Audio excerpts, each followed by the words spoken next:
Guys, you didn't miss much. I was just essentially explaining the SBDC in my role, sort of 30,000-foot view. I help entrepreneurs start, grow, or exit at no cost. And my job is to connect you with resources. The more I learn about you, the more that I can be of value and service in our office in general. So we work with support organizations all over the state. Support organizations, think of those such as your Chamber of Commerce, such as your Economic Development Court, such as your co-working studios or co-working stations. And we develop a relationship with them and always try to fill gaps, maybe, where there are gaps, both ways. So it's been a blessing to work with the Greater Kokomo Economic Development Alliance and our chamber here. As mentioned, they are moving and grooving, supporting entrepreneurs to get exactly where they want to go or sort of achieve the things that they want to achieve.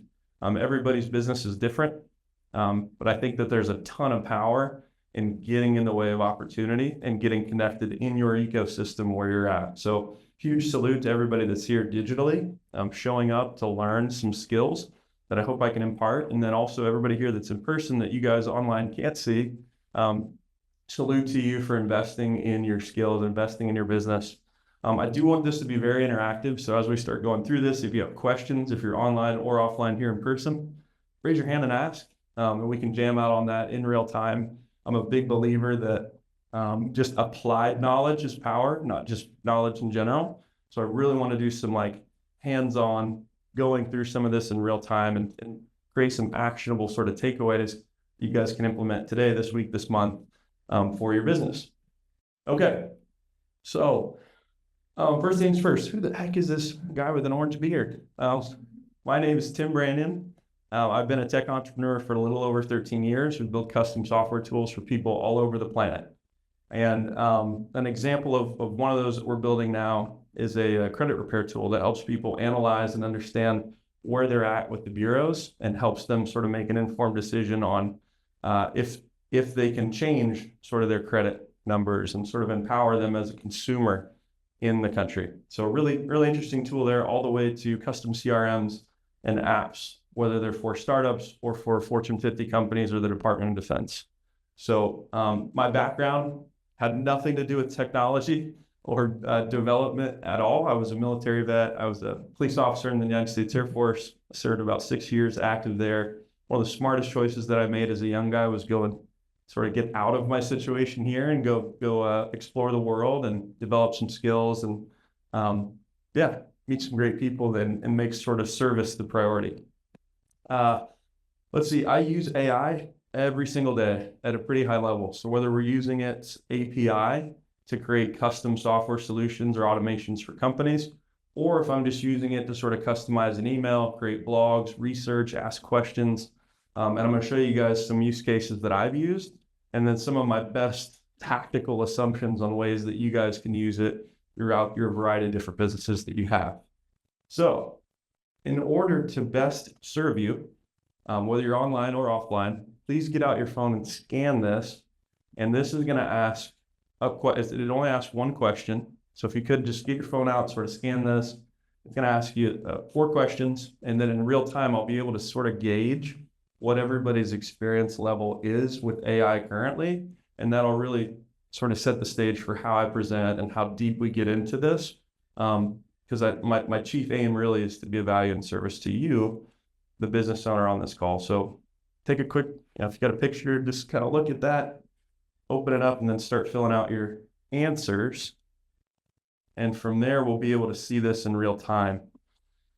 Sort of the first thing that I can help you with, if you are a presenter, if you're somebody that's doing speaking engagements, or you're a teacher, this is a free tool called Mentimeter. It doesn't cost anything at all. You can put in a series of questions and then sort of gauge your audience. This works really well if you have hundreds or even thousands of people in a room. You can really start to best understand how you can be a service to your audience, really kind of gauges where folks are at. You can customize your questions and then showcase those answers in a variety of different formats, whether it's a pie graph, this pretty standard bar graph that I've got here. This tool is called Mentimeter. It's free. I think it's pretty cool. Cool. So the question is, how often do you use AI-powered tools such as chatbots, virtual assistants, AI-driven data analyses in your personal or professional life? We've got one person in here that's never used AI-powered tools before. I'm really excited for you. I think this is going to be pretty revolutionary. There's 6 that have experimented with a few AI tools, but don't use them regularly. I'm excited to give you real world prompts and things that I hope that you customize to make your own and get you using it more so frequently. And then there's some folks that use AI tools occasionally for specific tasks. That's great. I hope to add some more tasks to that sort of arsenal. And then there's one individual in here that's using AI regularly, maybe a fellow super nerd like me. Shout out to you, whoever you are. There we go. Right on. So that sort of gives me a better gauge on how to go through this. So right on, here's the overview. We're going to briefly talk about what is AI, some history on it, where it came from, where else we've been using it that you may not know. What is AI's potential in your business? Scratch that realtor thing. That was something that I did recently for a group of realtors. Just specifically how you can use it. Some basic AI safety and security. I'm going to give you a few ideas on how to just be secure with your data, and then also some things to look out for, some best practices as this continues to develop, just some sort of best practices depending on certain scenarios. AI potential for business owners. And then I've got a free gift that I'll show you guys once we get there. So if you stay with us, if you're on the online version, you don't fall asleep on me here, I'm going to give you a free gift. If you're asleep, you don't get that gift. That's fair, right? Cool. So the overall goal for today is to reduce your hesitation around it and to help you build sort of this, make this work for you. Whatever your use case is, whatever your business is, I want you to leave here today with a reduced hesitation and start leaning into this and make it work for you exactly how you want it to serve you. And really, I'm going to show you some ways that you can do that, but that's pretty much the overarching goal. Is I want to reduce hesitation and help you leverage this so it works best for your exact use cases. AI has been around a long time. They established in 1956 as a sort of sector to study and invest in. We use AI all the time, even before it became this buzzword and this super hyped, sort of topic. If you've ever used Google search, you're using AI. It's rendering results for you. If you've ever listened to Spotify or Pandora, it's using artificial intelligence to give you a list of music recommendations. It's a recommendation engine.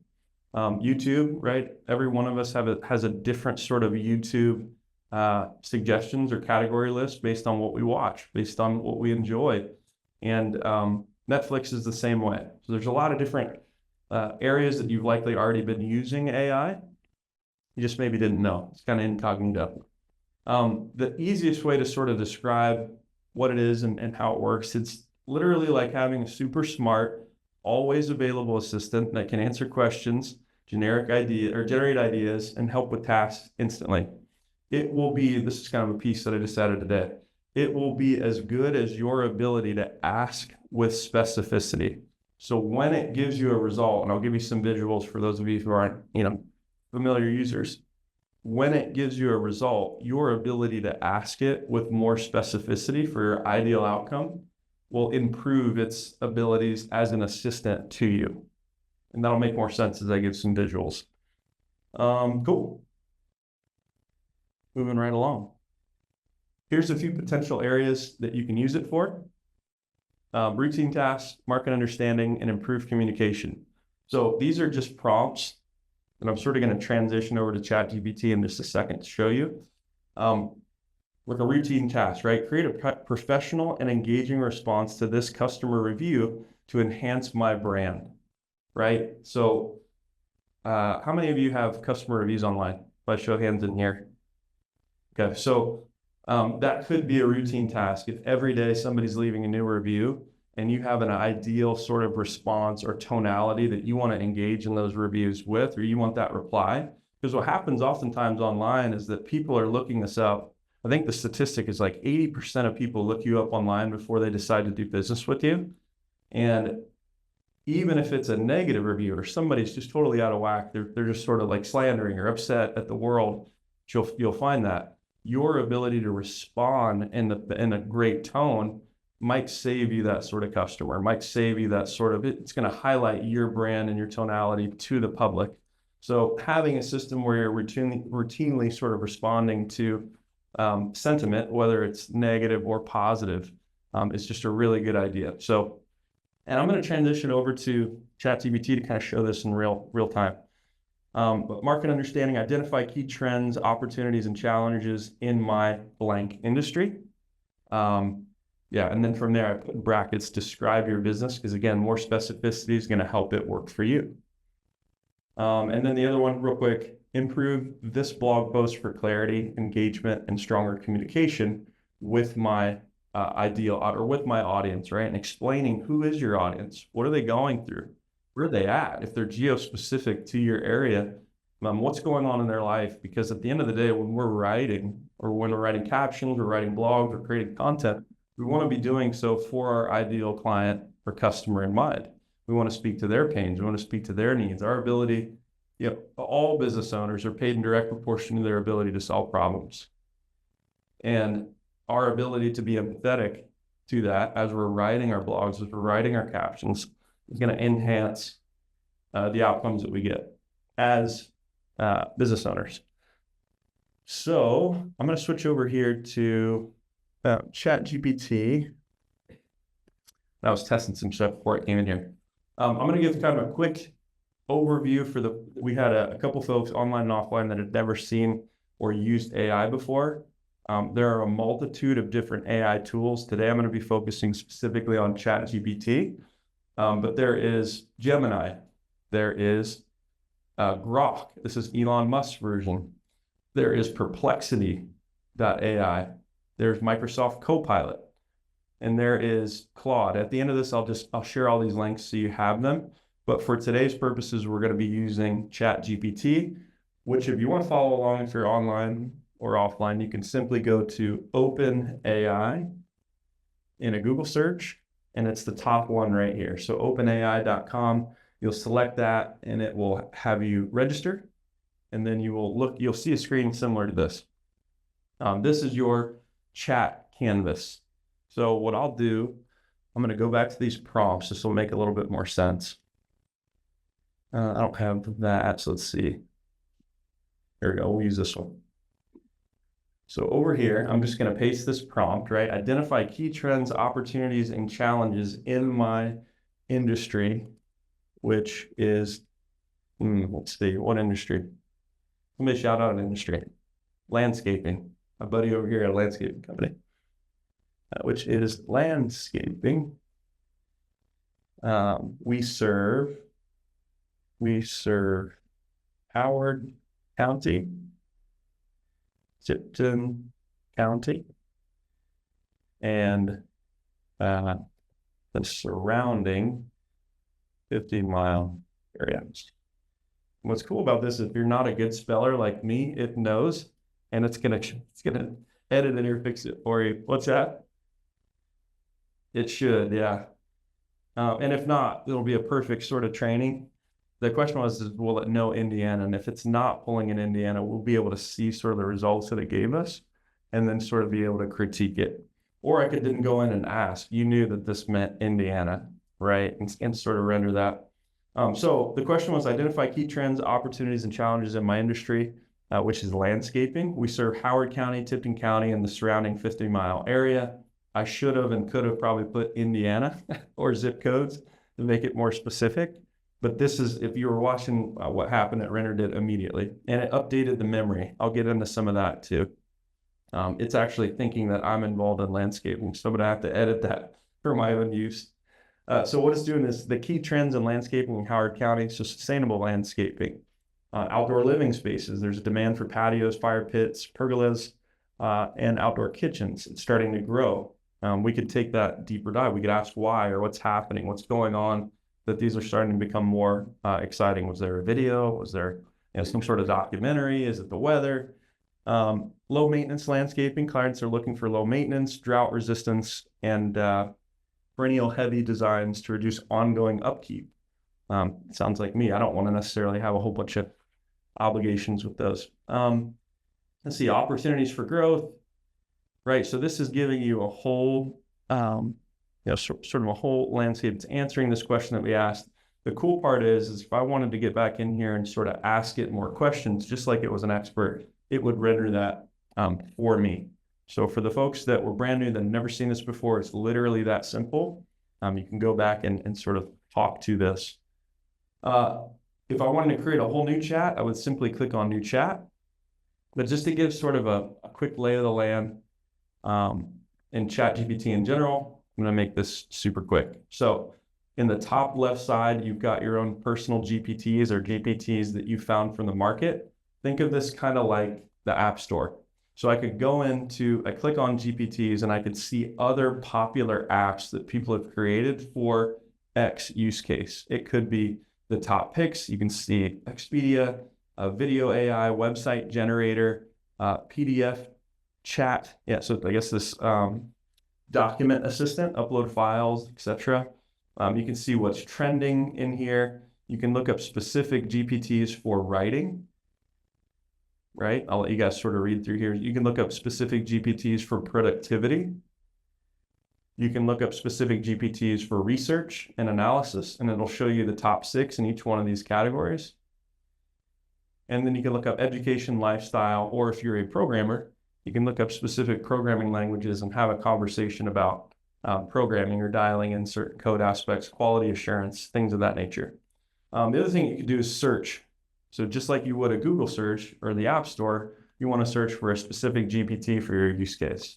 You're wanting a YouTube thumbnail creator or a YouTube caption creator, an Instagram caption writer, whatever it may be, you can search this GPT marketplace and find what you're looking for.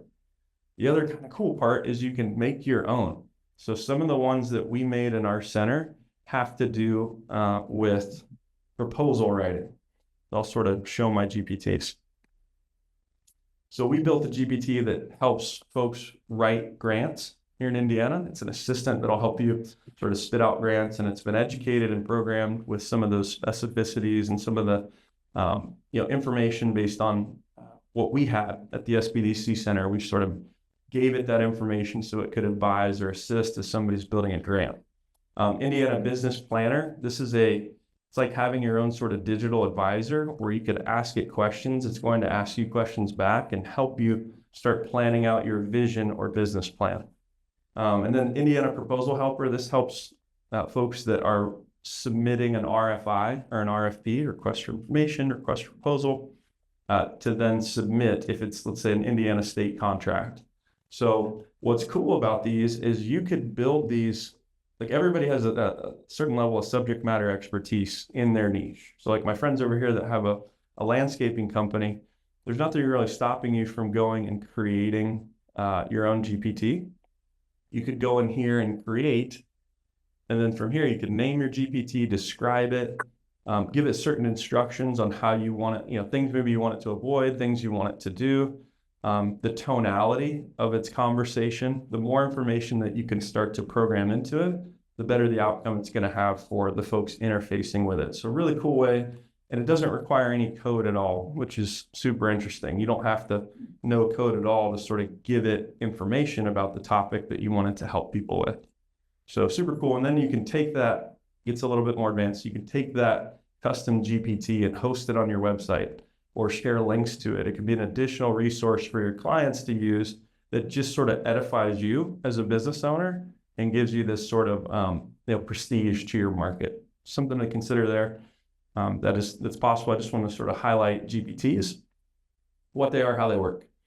Over here on the left-hand side, continuing down, this is where all your, like if you pinned one of the GPTs, it would stay over here to the left-hand side. If you wanted, or where you see your rolling history, it shows you, 7 days, 14 days, etc. You can go into each one of these historical chats and reopen these chats to then continue dialogue on a subject or a topic that you already talked about.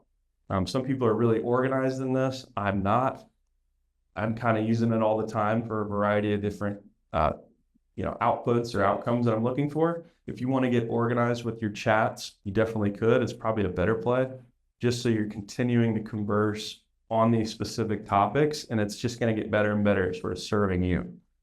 Over here to the right, kind of a really interesting feature to, again, in theme of making this work really well for you, you can go into your settings and then start personalizing your ChatGPT module to best serve you. So I could go in here and manage these memories.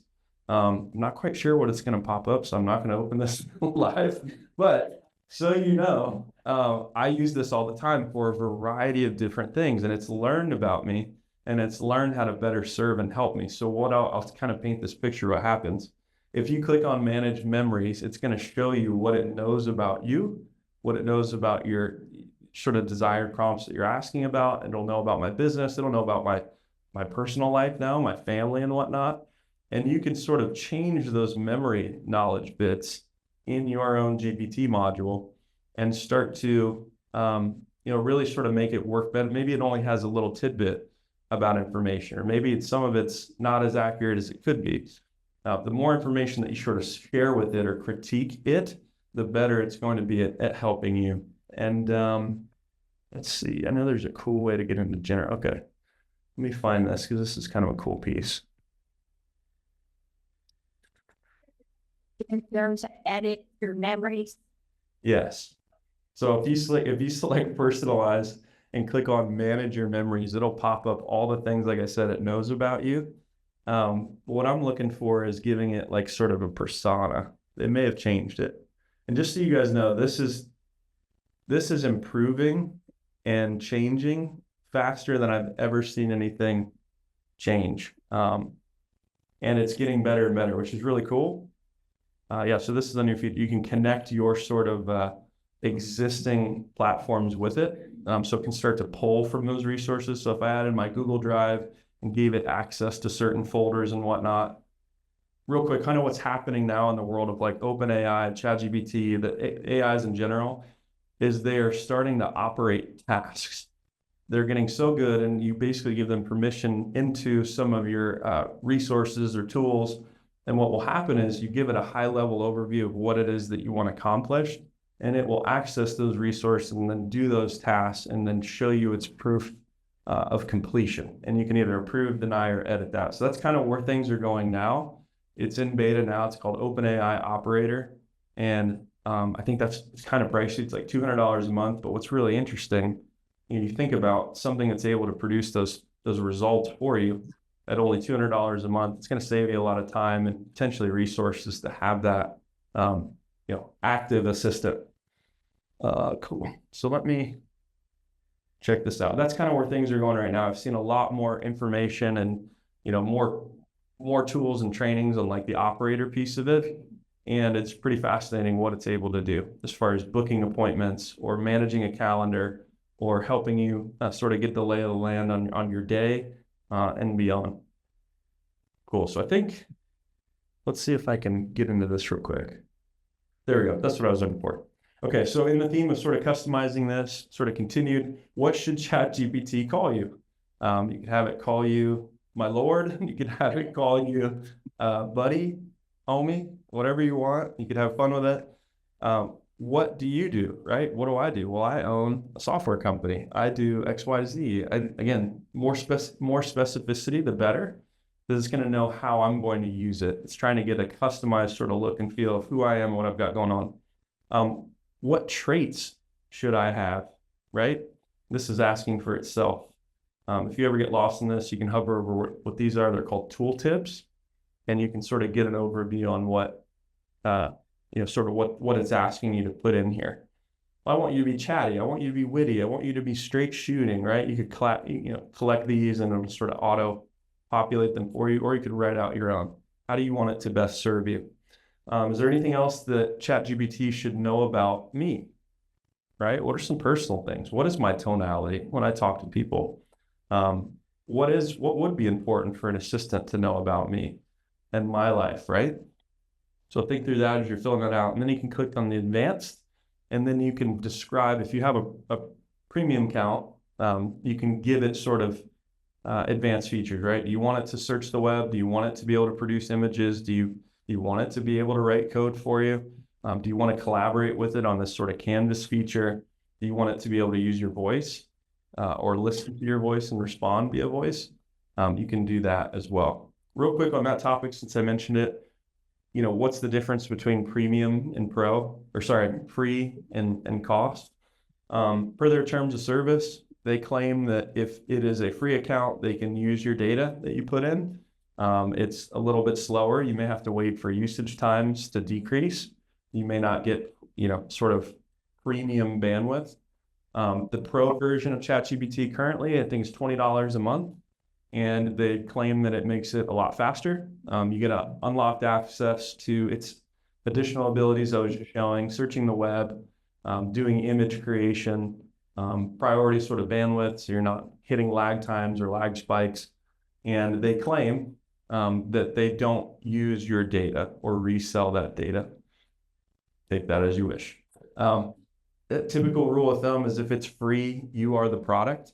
So whether we're talking about Facebook, Instagram, Meta tools, if it's free, they're making money somewhere, and 99.9% of the time it's selling ads to your sort of input data. Just some gee-whiz sort of knowledge to sort of keep there. I am a premium user. I have been for a long time now. I think since they offered it, and I really like ChatGPT.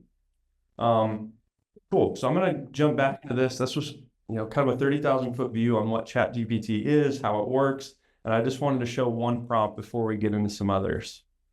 So improved communication, right? If I wanted to type, just sort of type this in, I'll give one more sort of use case just because it's fun. Open up a new chat here, literally copy and paste this in, press enter, and it's going to give me its best output based on what I put in.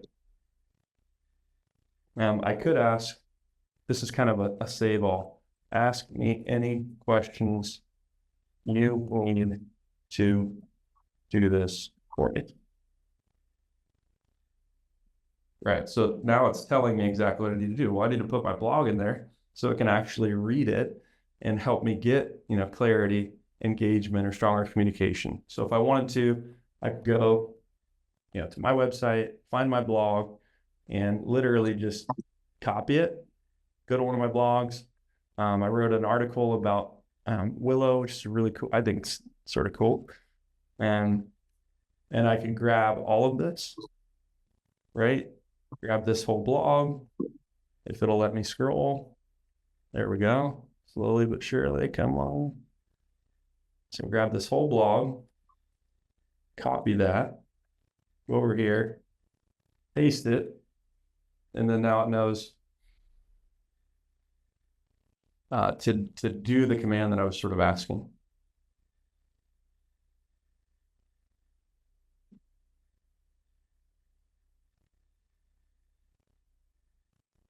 And now I can sort of compare and contrast. So I go back to my blog and I'm reading what I wrote versus what it's suggesting or what it's recommending. I can make edits as need be. I could go through and maybe I like certain components of this. Maybe I don't. I think one key thing I can share with you guys to always do is when it gives you a result, still inject that human element into it. So you're quality assuring it and making sure that it's your tonality. Make sure that it's also not incorrect. While it's very accurate and it's getting more and more accurate, it's not always right. And I think it at least for now, still really needs that human component to quality assure and make sure that it's good to go. So never just copy and paste, always, sort of work with it and then refine the template or the structure to then suit your best needs. But kind of cool, right? They can literally just take all that information and then make sense of it and give me that outcome I'm looking for. Okay, I'm on 6 now. Okay, so we'll sort of briefly touch on safety. I already was sort of talking about, knowing the policies, but I'll talk about sort of protecting yourself and data, being a good steward of that. So you probably don't want, everybody's company is different. Everybody's legal policies, privacy policies, sort of policies are going to be different, depending on your company, depending on what industry you're in. So step one, know your policies, know your privacy policies, your security policies, the rules that govern your business.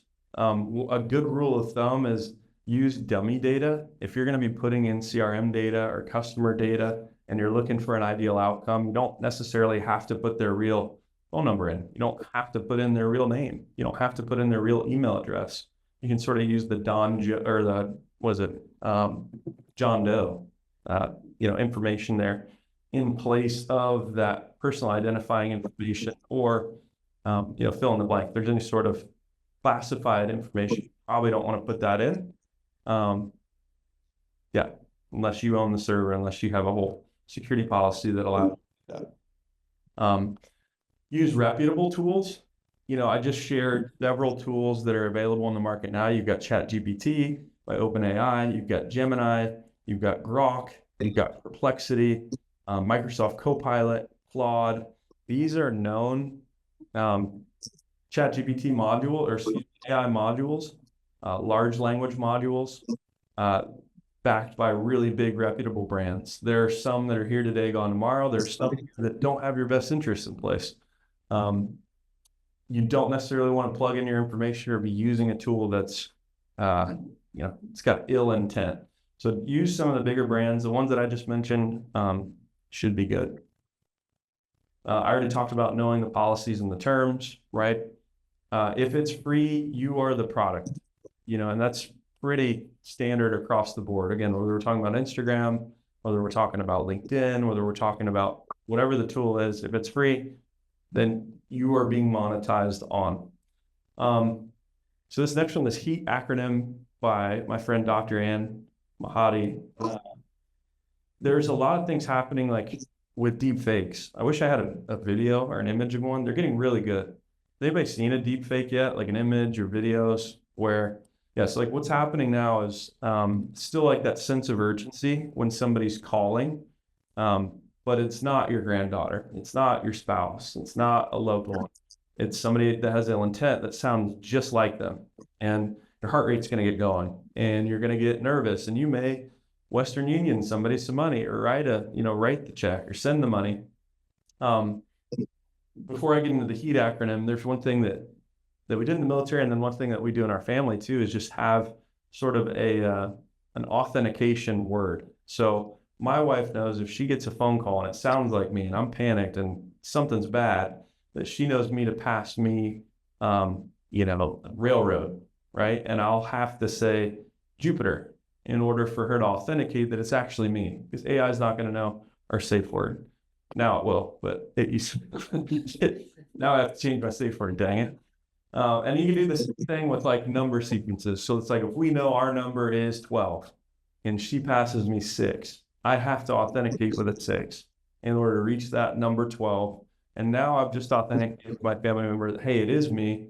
I really do need some help. I'm in this situation. So just a really good idea to have in place with family, your spouse, your kids, your significant other, because it will happen. Somebody's going to try to exploit your security, whether it be through phishing emails, whether it be through somebody calling you, or someone in your family is statistically been a victim of scams. This is a really, I think a good way to try to avoid those before they happen. And so like now let's talk about deepfakes, talk about what's happening. It's radical, how real. I mean, I've been seeing, presidential candidates that have deep fakes, and they're doing all sorts of stuff, getting ice cream together. It was like Joe Biden and Trump getting ice cream together. None of it was real. And they're dancing and holding it. It's like, what in the world is going on? What is real? What's fake? So one of the things that you can look for is this acronym HEAT. When you're looking at a video, specifically, you're looking for the head, eyes, apertures, and teeth. AI is not very good yet at specifically eyes and teeth. And I guess fingers too, apertures. So what'll happen is with the teeth, they'll all be blended together. It's just gonna look a little bizarre. The eyes tend to they'll cross and sort of be looking in different directions sporadically. And then the apertures fingers, it'll go from 4 fingers to 7, 2 and 3 of them blend in and sort of stick together. At least for now, these are some areas that you can look. If somebody sends you a video, and hopefully it's not negative in intent. Maybe somebody's just playing a joke, but the same sort of logic that I was explaining with these phone calls are happening with video calls as well, where people are masking themselves as your significant other or someone you care about, and pretending that they need help with XYZ. They can sound and look like that person. So something to just sort of keep in mind: head, eyes, apertures, teeth, and that will help you sort of look at, is this real or not? Cool. Any questions there? No? Online, offline? Nothing? Good? Chris? Use cases for business owners. We've got marketing, operations, and strategy. So for marketing, there are chat bots. These are bots that you can set up customer support. They're bots that you can set up to help close people. They land on your website. Let's say you have an e-commerce offer. You want people to move towards a specific product. It can have dialogue with them and sort of adjust or navigate them to their ideal product or something they're looking for.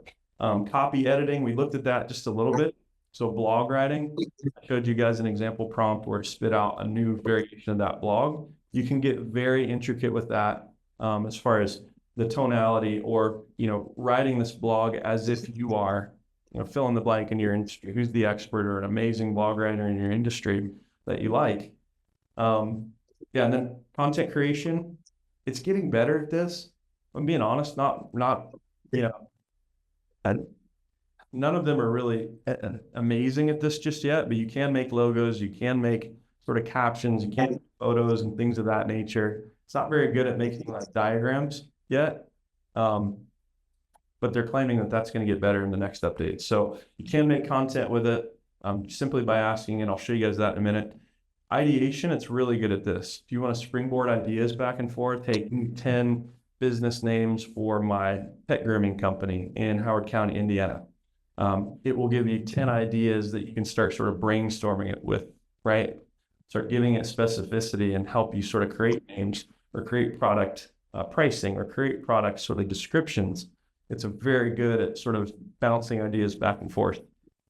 An example here in marketing is summarize my company blog or my Instagram social media. So same use case that I just showed. If I went to my blog and I copied that entire blog into ChatGPT and said, hey, I just need a quick text for my Instagram or my LinkedIn or whatever the page is, it'll write that caption out for me that I could then link to that blog to move people from that site to then read more. Operations, so training, a huge part of this presentation, like 85% of it was built using AI.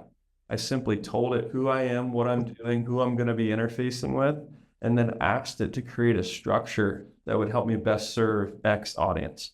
And it wrote out the main, it took literally 6 minutes, I think, to then inject or sort of add things that I thought were valuable or critique to then put this presentation together. So many of you are doing pitches, right? You're pitching a new stakeholder, you're pitching a product or service to a customer, you're putting together slideshows, you're asking investors for money, or talking with the bank. What an amazing way to sort of create a structure for your business and then use that to create your deck, or use that to save yourself some time, and time is money. Cool. So home, this is for specifically my real estate class. So realtors, right? Using it for home descriptions, client instructions, emails, follow-ups, contract reviews, or QA is quality assurance. So the sort of example prompt here is, I specialize in blank industry. Here's my current contract. Rewrite this emphasizing these specific key points. Here's some more data. Here's some more insights that are important to me as I'm negotiating this contract. Help me make sense of this. I just need to sort of bounce these ideas. I've used that a lot. So sort of articulate what I need to my attorney. So here's what I originally wrote. Here's my framework. Let me get how do I communicate this effectively to my attorney to help write this in legal jargon that I need for this contract. So a really cool way that I've personally used it there. And then, so the question was, will it actually help with legal jargon? It can definitely write in the lingo. And if you give it case law, if you give it federal law, so it can. Now, is it licensed to do so? Am I recommending that? No. But could it give you some structure that saves you billable hours to your attorney? Yes. And I can say that's been my experience, taking existing privacy policies, existing, what are they called? Terms of service, etc. on different sites. I'm building a new tool. I just want that framework. So I'll take that. I'll create my own sort of policies and strategic sort of terms of service, adding in things that are important to me or that specific tool or company. And then I take that template and bring it to my attorney. And then we go through it together. We'll redline some stuff, sort of structure it, let him paint his canvas, if you will, on that. And it saved me thousands of hours, I think, hundreds. Don't want to exaggerate. Yeah, so good question. But as far as, again, just sort of injecting it in or taking the reins of that professional service, I wouldn't personally want to do that. I feel a lot more warm and fuzzy after my attorneys helped out there. Okay, so new market identification, understanding new rules or efficiencies and or organizing. So something that I did, I actually wrote this out because I personally used it. At the end of the year, around December timeframe, when we don't know what to do, we don't know to be at work or be building a business or be hanging out eating cookies, and at the end of the year, I try to get light and try to start planning, the next 365 days. And what I did this year was I shared with it my plan. I wrote out all these ideas that I had, things that I wanted to achieve, whether it's health, my own finance, sort of goals. Family goals and such. And I gave it all of that. I said, hey, create a daily schedule or these tasks will help me maximize my efficiency as, a dad, as a business owner, as, community member, whatever it is, fill in the blank for you. But it gave me a really great sort of regimented how I can spend my time from when I wake up in the morning to when I go to sleep that would increase the probability that I get the results that I'm aiming for. So super cool there. I would suggest if you're online or offline, take a picture of this. This is really helpful just so you have this structure for your prompts. There are acronyms here. One's CARE, TAG, and RTF. I'll run through these really quick, but these are just nice to have, like, as you're thinking about how do I add specificity to my prompts? How do I make these really work for me? And I think this is a really good sort of foundational starting point for you to, again, make these yours. So I'll start with CARE, the context, action, results, example. And I've sort of color coordinated these, kind of hard to see. Might have to change those colors. So context, I am a realtor getting ready to meet with a new client in fill in the blank, the location. The action, give me an overview of this location and niche. Results, I want to talk to that person intelligently and have a general understanding of their needs. And then the example, it should look something like this. So I would give it an output that I've already have, whether it's in document form, I'm uploading that into ChatGPT, or it's copy and paste an ideal result that I'm sort of aiming for that I want it to spit out, or this specific format that I need for whatever my use case is. So that's the CARE format. The other one is TAG. So task, action, goal. The task is to generate a social media post to market a new listing. The action, write a captivating, engaging caption that highlights the home's key features, including a call to action, and is optimized for apps like Instagram and Facebook. The goal is I want to attract potential customers, increase engagement, and drive inquiries or sales. So I left this realtor one in there because it's you can take this same format and make it work for your business, whatever it is, sort of fill in that blank. Giving it that overarching goal. What is your overarching goal too? Something to really think about. What is my goal as I write, as I build out these logs, as I sort of build out these actions and these tasks that I want somebody to do for me? Well, what's my overarching goal? For me personally, I want to connect with my buyer. I want them to resonate with my brand. I want to provide them so much value that they genuinely want to work with me or, buy my thing, whether they use it or not. And I've seen this happen often. Somebody's so good at putting value out into the market that even if the person doesn't need their thing, they're just, I like you. Can I just get something that to support your business? And so as you're building out these prompts, you're using these captions, you're writing blogs, always be thinking about your customer and be empathetic to what they need. And, you can never go wrong over serving your customer. I don't think that's possible. So something to consider there. RTF, role task format. So this one's fun. You are a real estate marketing expert, Ryan Serhant, right? Write a follow-up email to potential buyer who toured a property. This email should be warm, professional, and persuasive, highlighting key property features, addressing any concerns, and encouraging the next steps. So we could take this and make it specific to business owners. You are Frank Kern, right? Or you act like, professional social media manager. Act like, sort of give it this role or this persona that it can take on, whoever that may be in your industry. Think about that subject matter expert. Think about the tonality. Think about the writer that invokes you into their sort of style or their charisma or their style of writing. Who is that person? So have it on that role, and then write a follow-up email, write a blog, write a caption, write a mission statement, write a tagline for my business, fill in the blank there, right? And then give it that sort of format that you want it to utilize for doing that. So cool. You guys have arrived. No one's asleep. That's a great thing. So I guess I'll give you the free gift. So we put together over 100 free prompts. So I know some people are taking pictures of the prompts and writing them down. They're all here with a bunch more, and these are no cost. They're hosted online. You can access them whenever you want. One of my suggestions would be to use your own Google Drive or notes somewhere online, offline, whatever works for you. But start creating your own prompts for your use case, for your operations, for your daily tasks that you can just sort of go to when and if you need them. And, again, make them work well for you or your staff if you've got employees or you've got certain folks in your organization. So these are all sort of categorized. If you go to that link, you're going to see there's a business planning section that has its own prompts. You can sort of drop down and find those.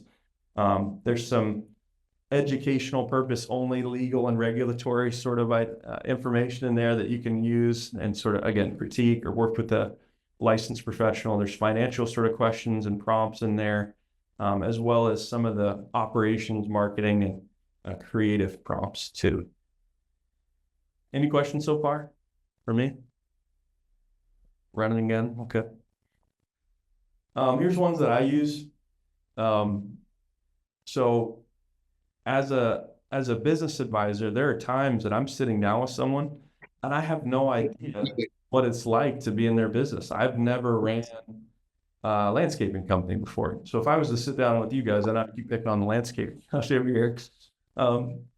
I would want to educate myself effectively before we sit down so I can be the best service. So I would ask, basically, well, this is a different problem. I guess I'm going to riff on this. I would ask ChatGPT, hey, I'm sitting down with X landscaping company. They do this in this area.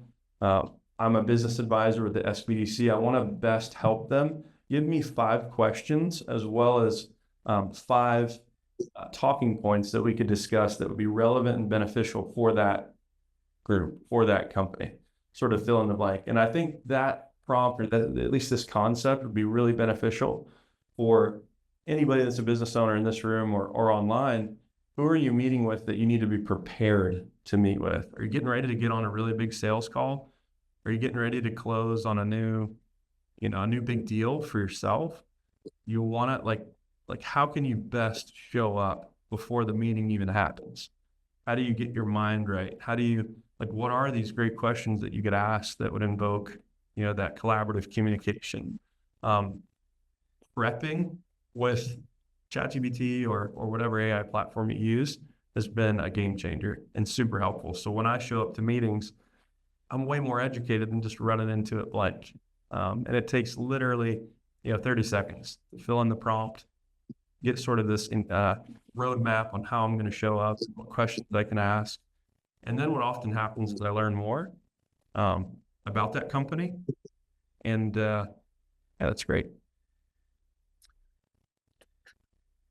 Okay, cool. So these are just some extra prompts. I'm going to kind of quickly go through these. Yeah, this is more for the realtors that didn't switch over yet, which is fine. Let me open this up.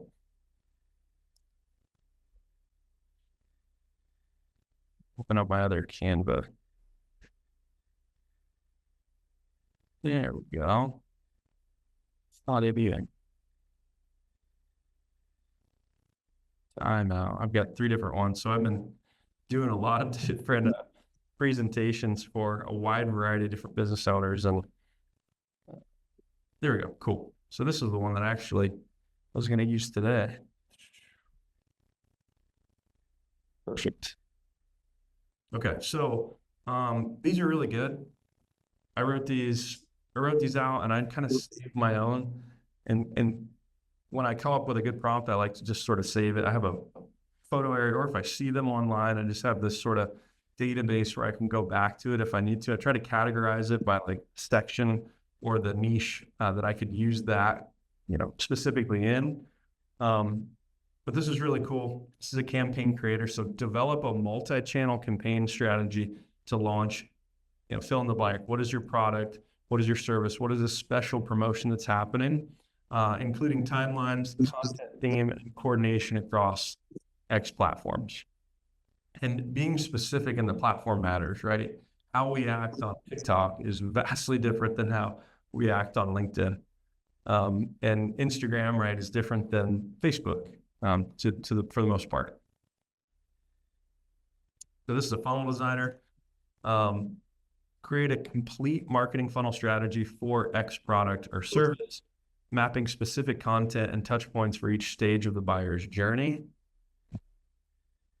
Optimizing conversation, analyze my current website, page, blog, sales email, ad, fill in the blank. Look at this for me and identify specific improvements to increase my conversation rate while maintaining my specific brand voice. And again, when I showed you guys like ChatGPT and you can give it memory updates and you can sort of have it work for you, it's going to know what you mean when you say my brand voice. If you've done that sort of due diligence and told it, this is my brand voice, this is who I am, this is what I do, it can sort of recall that. I did that one. There we go. So develop an improved message. Develop a compelling message framework for my X product or service, including core value proposition, key benefits, and emotional triggers that resonate with my target audience. This is powerful, super powerful. To even be considering that, what are the emotional triggers of my audience or my buyer? What's going on in their life? Who are they? Sharing that for the goal of speaking to them. Powerful. Content strategy, design a cohesive 30-day content plan for X platform. Again, specifying what platform you're going to have that content on. That nurtures my audience to the customer journey from awareness to conversion, meaning they're ready to buy. You're creating awareness for them, but now they're ready to sort of purchase and access you or that call to action, whatever it may be for your business. Right on. This is my contact information, guys, right here. If you scan that, you can add me on LinkedIn. I post my own blogs, share insights into new events. I would love to be a resource for you as well. Like I mentioned, we sort of kick this off. We work proudly with a lot of support organizations around the state. And our job is literally to find out who you are, where you're at, where you want to go, and then connect you to that resource or person. So that's all I've got today. We can play around. How much time do I got? Out of curiosity. Lynette, are you on here? Let me get a time check. Yes, I am. 4 minutes? Man, okay, we'll be quick. Okay, this is Gemini. It looks very similar to ChatGPT, right? So one thing that you can do is sort of play around with each one of these and see what sort of results you get. I've been playing around with a lot of different ones. The two of my personal favorites are ChatGPT and Perplexity. That's another platform. Perplexity has been connected to the internet for quite some time now, and it gives you your resources cited, and it's very powerful if you're looking for data and analysis. Really fun to sort of play around with these and see use the exact same prompt but check out different platforms and see what sort of results you're getting. At the corporate level, Microsoft Copilot is pretty incredible. You can use it across your entirety of your team, and it can learn about what is or isn't happening to you, and what sort of key trends are, analytics, and go to their site to sort of learn more about Microsoft Copilot. And again, very similar, right? Your chat GPT style. You're going to have a conversation with it. It's going to spit out results that you can then critique, sort of use for your own use case. Claude, I'll be honest, I've never used it. I don't know what makes it awesome. I'm going to tinker around with it, and then I'll let you know. So I've actually personally never used Claude. So let's see. And then this one's really fun. Every time I do one of these classes, there's somebody in the audience or somebody that ends up telling me about a new tool that came out or something cool. I've done several of these workshops now for different companies, and I like to make them songs. When I send them the slides, like this platform will help you generate a song with a hook and with lyrics within seconds. So if I was to ask it, make me a country song about Kokomo business owners being super awesome, right? And I can choose the type of, I don't have a pro account here, but you can do a lot more with the pro account. Press create, and it will literally get to work crafting a song for me. So actually what was cool was I was sitting down with the realtors the last time I did an AI class, and one of the gals in the class was like, oh my gosh, I could do this for my closings, right? Somebody closes on a house, and then she's going to write them a song, kind of a custom funny song, or cute song, whatever. And I was like, man, that could probably work across a lot of different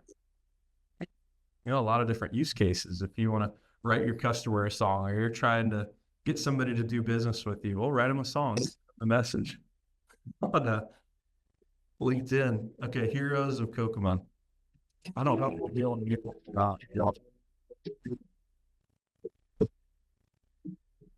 Out on Main Street, where the lights shine bright, the heart of the town stays alive each night. Mom and pop shots, where the smiles don't fade. Dreams are built and dues aren't paid. See at the diner, pours coffee with care. This is June's Boutique. It's the talk of the square. Bill at the hardware. Got all that you need. Big city towns with a neighborly freedom. Here's to the gear. Go on. In the by day. Staying if Tyler Moore's on here, you may want to get the licensing right to that. Pretty good. Pretty good. Isn't that neat though? I mean, you can literally make a song, and that's so many different dialogue and questions like, well, who owns that license? And what happens here? What is the future of the music industry, right? There's always sort of this disruption when new technology is upon us as humans, and sort of this scramble to figure out, well, how do you use it? What is appropriate? What's in it? Like new rules, regulations. And that's what I think can make it a little iffy at times. But my urge for everybody in here is just to lean into it, make it work for you. Use the tool, don't be one. Hopefully this was helpful. So that's all I got today. Ending it right at 4:01. Perfect. So thanks for coming, guys.